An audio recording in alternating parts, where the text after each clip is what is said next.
So I started running, and the police came to me, and I said, "Where is my son?" I'm like, "That's my son. You need to take me to my son." Anna Hankins and her husband Anthony had just arrived at a high school gym in Westminster, California for their son Micaiah's basketball tournament. Moments later, everything came to a halt. As we were kind of getting settled in, there was a tournament director who came in, and he stopped all of the games. He just said someone's child is passed out. Yoshua was their 12-year-old son who'd gone back to the car for a snack. A police officer pointed them toward the school's entrance, where they found their son surrounded by a crowd of people and paramedics administering CPR. We first saw him, he was laying on the ground. His shirt was kind of cut. He looked limbless and lifeless. Luke Burkowski was one of the paramedics on the scene. They estimated Yoshua had been unconscious for more than 8 minutes. We found a boy on the ground. He's unconscious. He has no pulse and he's not breathing. So we consider that a cardiac arrest. So you can say he was dead for that amount of time. He had been down for a while, so normally when they're down for that long, you don't really have a high expectation that they're gonna make it through. When all this was happening, and I'm like, "This is what happened to him?" And my heart just started racing.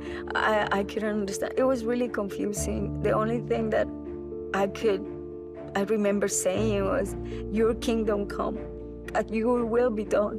Anthony kneeled by his son's side, holding his head as he prayed.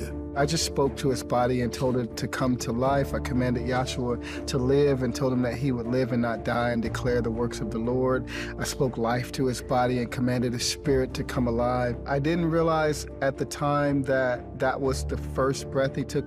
Finally, they got a pulse and rushed Yoshua to the Children's Hospital of Orange County. We got to the hospital, and they start putting all of these wires on him, and then they put a tube in his mouth, and it was really, really scary. Like, I saw myself in a situation that I have no control. Yoshua was put on life support and into a medically induced coma. They discovered he had cardiomyopathy, a heart disorder that was restricting blood flow and requiring surgery. Because Yoshua had been without oxygen or a heartbeat for an extended time, doctors were concerned about permanent brain damage if he lived. The Hankins refused to accept the prognosis. We wanted to believe God for the most, you know. We just wanted to be outrageous with our faith. The Lord just gave us a supernatural faith. Between the Hankins church, friends, and Anna's family in Colombia, South America, thousands of people prayed and fasted over the coming days. I started calling my pastors and people, and I called the 700 Club to pray for me for a miracle.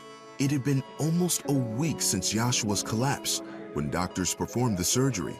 While it corrected the problem, they wouldn't know if there was brain damage until they brought him out of sedation, which they did soon after the surgery. He woke up in a rage, in a fit, and it took like 4 or 5 nurses to hold him down, because when he woke up, he started trying to pull everything apart. The prayers continued. Yoshua slowly improved physically and cognitively.